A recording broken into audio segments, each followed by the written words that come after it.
the Sharks made some moves, right? Yeah. So on Sunday, they placed defenseman Nick Leddy on waivers. He's in the final year of his $4 million average annual value contract. He only had 4 assists in 19 games played. He cleared waivers the next day, and he was assigned to the Barracuda. So that's kind of where he's chilling now for a while. That was kind of foreseeable. He wasn't really playing all that well. He didn't play a lot of games, and when he did play, his trade value was not evident. And when nobody picked him up off of waivers, it kind of showed that nobody was really interested. And he was placed on waivers because Vincent Desharnais on Monday was activated from the injured reserve. And then he made his return to the lineup. Shot out of a cannon on Monday. Oh, he looked great, didn't he? All 6'7" of him was like really ready to go. 6'7". Yeah, got it in there. This video is going to trend all of a sudden with the there it is. Teenagers. Yep. He was missing for the last 23 games, but he was ready to roll. We're still close, but not quite there yet on Kurashov and Mukmadolin for their returns. But the other big move that the Sharks made, they traded for forward Kiefer Sherwood from Vancouver. They gave up a 2026 and a 2027 second round picks and a depth defenseman in the minors, Cole Clayton. He was at the Barracuda as well. I just read that he wants a new contract deal, like pending of his injury that he's recovering from, but now we're far off, and he wants like 30 million average. And I was like, or not 30 average, but 30 million for his contract. And I was like, yeah, well, that's fun. So, I like that we kicked the guy that we have to pay now. Yeah, they're already talking extension, but they're far off on the talks, at least to start. So there's still some time. He is an unrestricted free agent at the end of this year, so he is a rental.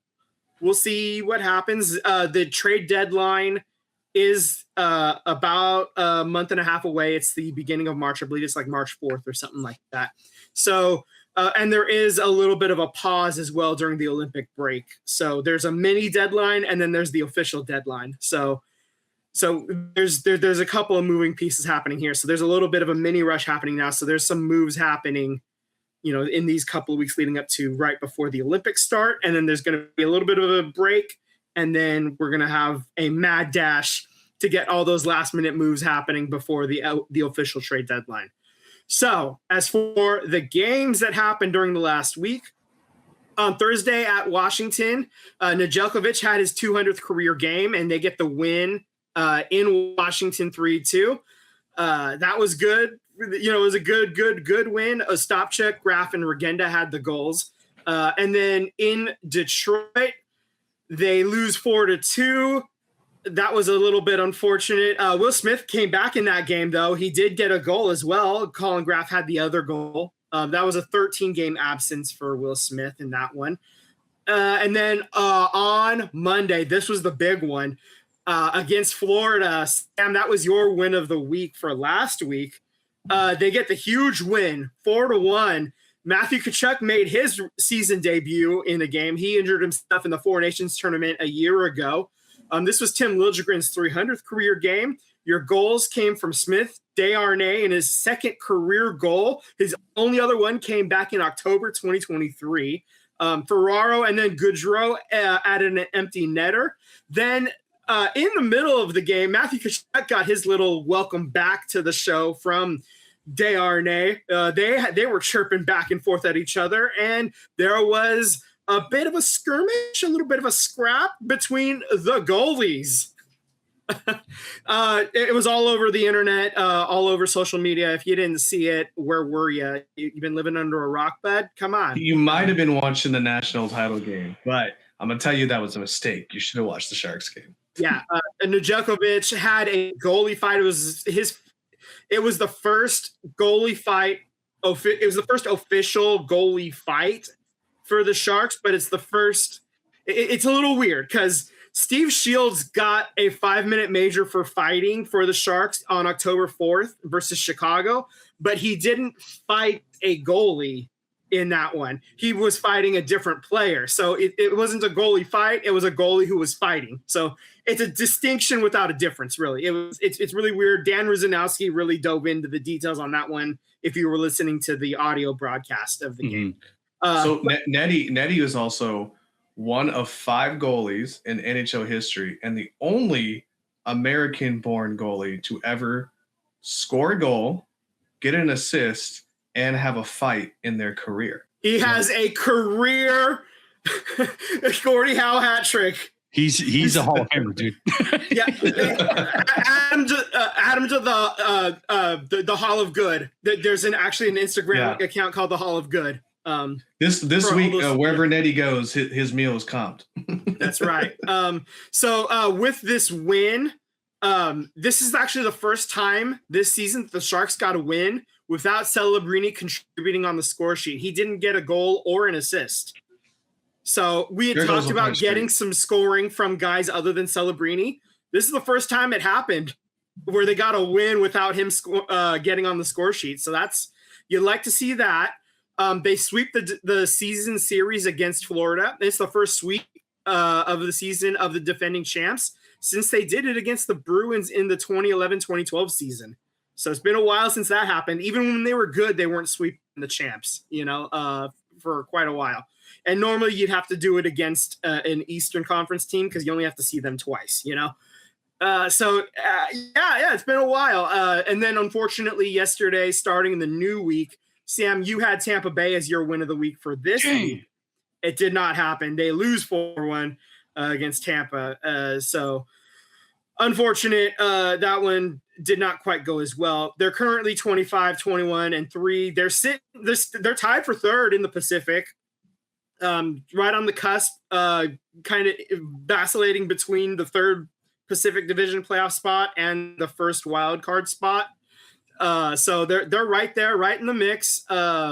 We love to see that. We're 49 games played. The next game is Friday. That's obviously going to be me and Tyler's win of the week chance. They're playing the Rangers at home. So that's going to be really exciting. That's also a 49ers Bay Area Unite hockey jersey giveaway. So that's going to be an expensive ticket if you haven't already got one. So good luck to you if you haven't. That's the final home game until because the Olympics are going to. Exactly. Yeah, that's going to be. Yes. Yeah, the Sharks are going to be on the road after that for a few games, and then after that, it's the Olympic break for much of February. So after that, they're at Vancouver. They're doing the Western Canada swing. They're at Vancouver, at Edmonton, at Calgary, and then they're at Chicago, and then at Colorado. And then that's the end of the road trip, and that's where the Olympic break happens. So that's quite a road trip that they're about to go on right before the Olympic break. It's a Western Canada swing. It's a cold swing through some tougher towns to play in. There's a couple of easier teams that you at this point, a Sharks team that I think we can say it. They're a good team. I'm a little trepidatious saying it, but it's a good team. You would expect them to be able to go in there and get a W against a couple of these teams. They've been beating some, they get wins against bad teams, but they also been getting good wins against really good teams throughout the season, especially after that horrendous start.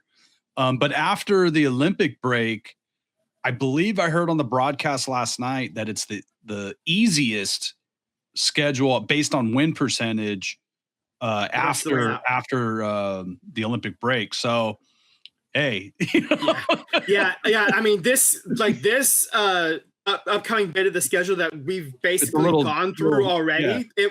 It was one of the more difficult stretches of the entire season, and they've kind of held their own through it. I mean, you get the win against the Stars, you beat the Capitals, you get the win at the Panthers, the Red Wings and the Lightning. Those are a couple of losses. It's going to happen. This is a team that's currently in the playoffs, but is they're on the edge. There's teams fighting to get into the playoffs ahead of them. So this is it's a tough stretch, but you're right there, and you're on the good side of right there. So this is you're winning games you need to win. So this is good. You know, it's good. It's a good sign. And Macklin Celebrini is in the conversation for MVP. I think he's probably third right now on a lot of people's cards. You know, between McDavid and John name. But anyways, I also think too that like Makin. I think when the season started, McKinnon. I think when the season started, I bet you the organization, the front office said we have to have more wins than last season, and I bet you that was the goal. Like, let's grow the talent. Let's say we have to have more wins than last season. Macklin Celebrini has pivotively changed the team's direction. I would imagine at this point, you got to tell Greer, who's now buying players. We were selling players for the last couple seasons. We're now buying players. So I imagine the direction just changed the middle of the season, said, see if we can sneak into the playoffs and get these guys some playoff experience to get them hungry to want to come back more and more and more, or just sneak in and see what happens. You know what I mean? So Macklin has definitely changed the whole entire front office's view of this season, and for the good. You know, I don't think they expected Colin Graff to come out as well as he was. You know, obviously Will Smith had some injuries, but he's been a great front line for them. So, I think Misa has really boosted that second line. Like they're causing problems in that second line. So I think that this Sharks him. Yeah, the scoring's not quite there yet, but like he's creating havoc. He's creating problems. Yeah. He's doing everything but scoring is how I would put it. You know? Yeah, that's fine. And it's going to. I bet you Greer told him. Yeah, exactly. I bet you Greer said just keep going through the motions. Keep working, and it's going to come. You know, so exactly. So yeah, I'm not worried about that part of it. And we still haven't even. There's still so many guys that are with the Barracuda that are going to impact this team. You know, the big club. And they're going to have opportunity maybe this year, but there's still a lot of young guys on the way. And if we can sneak into the playoffs with this current group, and then you still have 3, 4, 5 guys in the minor leagues that are on the way, on the cusp, that's like making trades without having to give up any assets. Or if a legit megastar comes available and you feel like it's going to push you over the top, you have the assets to go and get that superstar, and you have the cap room to sign these guys. So it's just a really exciting time to be a Sharks fan. I hope the core stays together for a while, because there's just something always special about those teams that when you have that core that is drafted together and they develop together and all of that, there's something special about that. So as much as I want to win, I want to keep the core together. I'm in it for the long haul. So yeah. But it's just been so much fun to watch.